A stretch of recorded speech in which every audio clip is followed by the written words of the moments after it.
Je m'appelle Ouedraogo Alibame Vincent, je suis ingénieur du génie rural, chef de service hydrologie au niveau de la Direction générale des ressources en eau. Alors, qui parle de la Direction générale des ressources en eau, parle donc de tout ce qui est comme aspect de collecte, de connaissances sur les ressources en eau, y compris la prévision, voilà, et les alertes ou les vigilances que nous émettons. Alors, la direction, comment fonctionne la Direction générale des ressources en eau? Elle fonctionne en collaboration avec les structures déconcentrées telles que les directions régionales en charge donc des ressources en eau. Je dis en charge des ressources en eau parce que souvent, en fonction des organigrammes, leur rôle peut souvent changer, mais ils sont toujours en charge des ressources en eau. Et nous avons des unités, en fait, si on veut, des services déconcentrés logés au sein donc, de ces directions régionales en charge des ressources en eau, qui se chargent donc du suivi de la connaissance de ces ressources en eau. Donc c'est eux, en réalité, qui sont en charge de la collecte de tout ce qui est comme collecte des données, en collaboration avec des lecteurs que nous avons recrutés. Quand je dis nous, c'est en fait le système de suivi en global, sinon c'est la direction régionale qui les recrute, ou les lecteurs dans leur zone de ressort, qui les forment, qui les outils et qui, ces personnes-là, collectent les données et régulièrement les transmettent au niveau de la direction régionale. Et au niveau de la direction régionale, il y a un travail qui est également fait pour le traitement préliminaire donc, de ces données avant de transmettre au niveau central pour, j'allais dire, centralisation.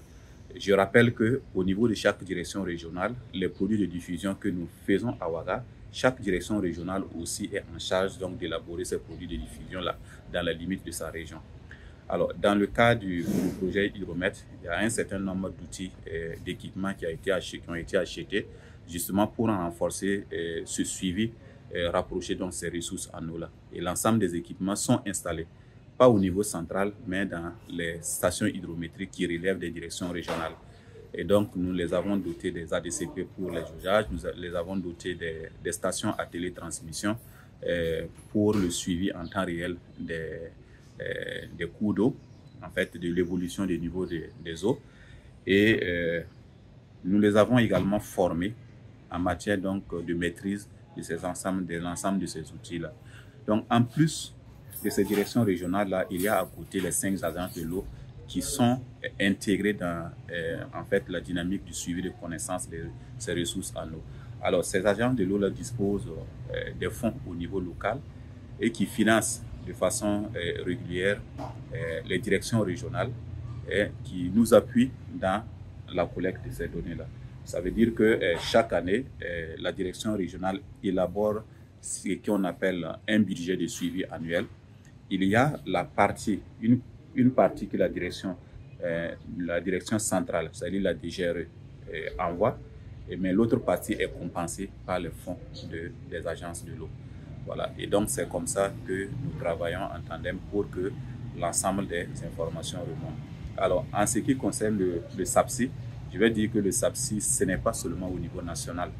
Le SAPSI est plutôt au niveau local, puisque c'est à partir d'eux que les informations remontent.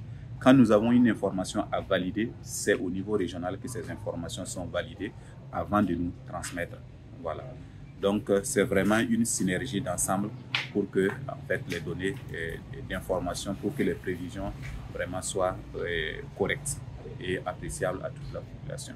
Voici, en gros, ce que nous faisons tous les jours pour améliorer, en tout cas, la qualité de nos données, pour améliorer les prévisions hydrologiques.